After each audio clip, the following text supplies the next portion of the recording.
Results were amazing. The child started to respond to our name callings. And hi parents, I'm Dr. Aaditya. I'm an occupational therapist. I have my own methodology when it comes to treatment for kids with ASD, developmental delay, and ADHD. I use a lot of holistic methods, hardware methods, and also sensory motor therapy for the kids. If you want to know more about my method, you can always check out my website. Yes, in today's video, we're going to talk about auditory seeking and auditory seeker. You're going to see its signs and symptoms and strategies to deal with auditory seekers. Let's go into today's video. So what is auditory seeking? It's a child who seeks and craves extra input from the environment to help them feel regulated, increase the alertness and concentration. So the seeking could be from fans, ACs, even refrigerators. So it could be anything from the environment which the child is seeking a lot more in an unconditional way. So now let's look at the signs and symptoms of auditory seeking. 1. They love to watch TV at a higher volume. They just crave the sounds a lot more than you think. 2. They love to throw toys at the ground just not to get your attention, but whenever the toy hits the ground, it makes a noise. So they love to crave that. So that is one of the symptoms of auditory seekers. 3. They don't respond to your name calling. If you call them by their name, they wouldn't respond.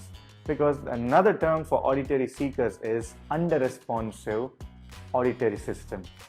So their system is pretty under-responsive to name calling. So that is why they seek a lot more auditory input from the environment, but forget when they are called by their name. So this is one of the signs and symptoms of auditory seekers. They generally love loud music and make a lot of humming sounds and raspberry noises with their mouths. And this is one of the signs of auditory seekers. So if your child is falling under one of the criteria for auditory seekers, then I'm pretty sure your child is having auditory seeking issues. My strategies for an auditory seeker. 1. Use different senses. Try incorporating and integrating different sensory methods for a child's sensory diet. Let's say that you're taking your child to the park.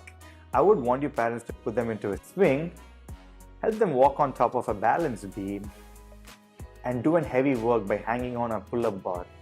Also help them feel a lot of textures and also hear the sounds of those textures. 2.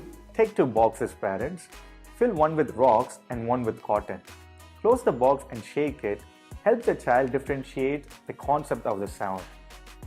3. Use headphones. It could be noise cancellation headphones also. Play Mozart music. Mozart music helps the child with different frequencies of the sound. So when an auditory seeker is already seeking, so why not, might as well we can give different frequencies of the sound. So this will really help your child. If he feels very stressed out, you can also try giving him a calmer music which will help him out.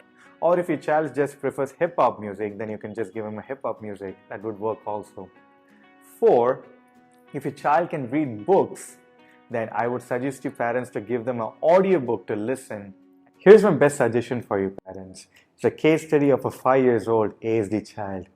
I made the parents to record their own voice of repeating the child's name, and I made the child hear it through the headphones. And we did this process for a couple of weeks and the results were amazing. The child started to respond to our name callings and also directly looked into the parents' eyes. And I hope this technique will also help you parents. Parents, if you have any queries or questions, you can always leave a comment down below and I would love to answer all your questions. Anyways parents, I hope you like this video and I will be seeing you in the next video. Thank you. Have a good day.